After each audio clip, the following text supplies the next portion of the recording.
What's going on, gamers? Welcome back to Game Time Reviews. We are hosts Mark and Liam, and today we're reviewing an interesting little game called Tiny Night. We'll start off by saying, if you like the video, please give it a like, and if you played the game before, comment below your opinion on it. Even if you haven't, please comment, we're lonely. Anyway, so we found Tiny Night on Steam for quite a low price of £5, which is roughly $7 US. In Tiny Night, you play as a little hero who lives in a peaceful village until it comes under attack on a dark night. After seeing your village destroyed, you set out on an adventure to stop the mysterious attackers from wreaking havoc upon the rest of the world. The game sees you travel through dense forests, navigate caverns and dungeons, and cross snowy peaks to get to the end of each level, encountering numerous boss fights along the way. Talking about the different environments, as you can see, the beautiful art style has nice cartoony Borderlands-esque feel to it, but since you can all see the graphics, we won't dwell on the matter too much. In terms of the gameplay, moving the character with a keyboard was fine, but the camera rotation was a little too sensitive. So for the first couple of levels, there's 16 in total, are quite easy, and it's quite nice because it gives you the chance to get used to the controls and the feel of the game, including the sensitivity.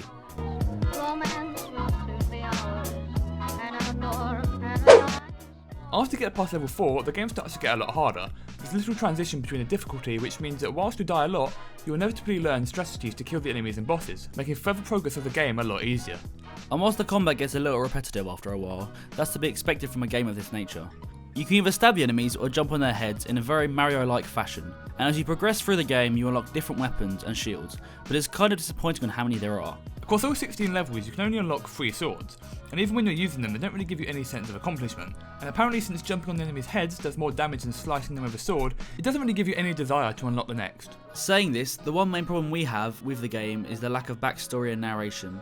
With no cutscenes or even narration for your own character, whom you never even learn his name, it's hard to relate to the character or even anything happening, which contributes to the repetitiveness of both the combat and the level structure. The only thing which makes each level different is the environment. With a poorly portrayed story, it gives you no desire to kill the enemies apart from the fact that they're running towards you.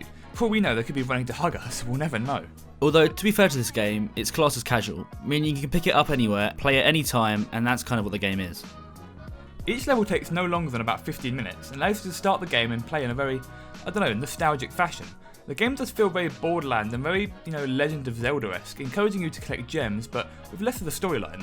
And like I've mentioned before, certain games tend to focus solely on the gameplay over narration, and that's fine, but it just doesn't really work very well for Tiny Night. Maybe a little bit more narration would have made us feel a bit more inclined to carry on, or even a reason why we are facing the particular bosses we are. But without them, the game felt repetitive pretty quickly. So overall, although the game can be fun, the excitement you get from the game is ruined by the lack of emotion felt from the characters and the plot in general, giving you little incentive to carry on. The only real incentive to continue the game is to see the beautiful crafted visuals, and if you care that much about it, finding the person who destroyed your village.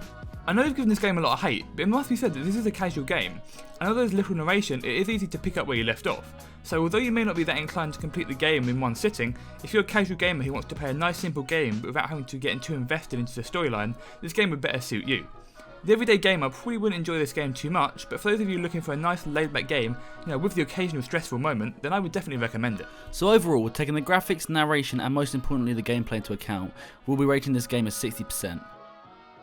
So I've been Liam and Mark from Game Time Reviews. Thank you for watching this review and make sure to check out our other reviews that have been linked in the description below and also on our channel. But anyway, like I said, have a great day. And peace out guys, have a good one. Bye.